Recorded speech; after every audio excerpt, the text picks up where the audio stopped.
Singkat cerita, saat pacaran, apa yang dibutuhkan orang itu kita penuhi. Dari masalah properti sampai urusan hati. Jadi pacar siaga 24 jam. Pelan-pelan jalan, hati sudah saling terkait, muncullah sebuah keyakinan. Ini pasti jadi pasanganku nanti. Bahkan muncul keyakinan dalam hati, dia harus jadi pasangan saya.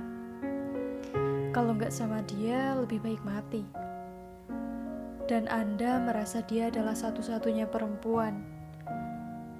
Dan Anda merasa dia adalah satu-satunya orang yang begitu sempurna. Lah kok seiring jalannya waktu, ada saja kesalahan. Anda telat melamarnya dan keduluan orang lain. Harapan yang tadi tersusun rapi pecah berantakan. Gantungan hati itu diam-diam pergi.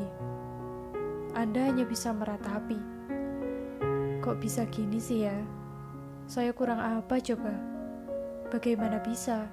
Lawang dia itu juga cinta mati sama saya kok. Semua buyar, ambiar sudah. Karena apa? Ya karena menurut otak kita, menurut kebiasaan otak yang sudah dijalani sampai kita umur segini adalah jika inputnya A, maka outputnya akan B. Jika inputnya C, maka outputnya D. Tidak masuk akal buat kita saat kita melakukan A tapi ternyata outputnya D. Ya karena data yang kita terima tak sesuai dengan kebiasaan yang sudah ada. Jika sudah melakukan ini, hasilnya ya pasti begini. Jika sebabnya itu, maka akibatnya pasti itu. Jika ternyata hasilnya tidak sesuai dengan kebiasaan nalar otak kita, outputnya akan menjadi A atau X alias stres.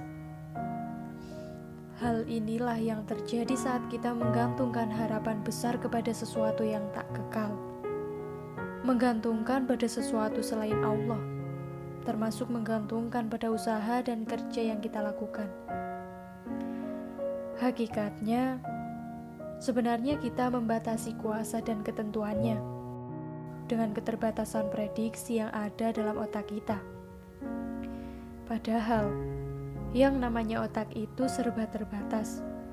Yang namanya otak itu hanyalah media rekam. Hanya akan mengeluarkan output sesuai input yang pernah masuk dan akan korslet jika ternyata outputnya tidak sesuai dengan prediksi dan kebiasaan otak kita. Kecewa sudah, linglung kita jadinya. Harapan hilang begitu saja, sia-sia usaha yang kita bangun dari nol. Semua carut marut jadi satu. Sisanya tinggal pusing di kepala, galau, patah hati. Pokoknya semua yang muncul hanya mengajak kita ke rumah sakit jiwa. Ini terjadi bukan hanya untuk masalah cinta, tapi hampir di semua bidang, bisnis, politik, pekerjaan. Wis kabeh bidang wis. Kita mengaku beragama, tapi kadang lupa menyertakan Tuhan dalam setiap usaha yang kita lakukan. Kita lupa menyerahkan setiap hasil kepada Yang Maha Kuasa, membolak-balikan segala halnya. Segala sesuatu yang sesungguhnya sangat luas dan luar biasa, kita batasi hanya dengan apa yang ada di dalam pikiran dan otak kita. Pekerjaan itu kan cuma syarat untuk mendapatkan rezeki. Inti utamanya adalah bagaimana caranya mendapatkan rezeki, bukan pada bagaimana kita mendapatkan pekerjaannya.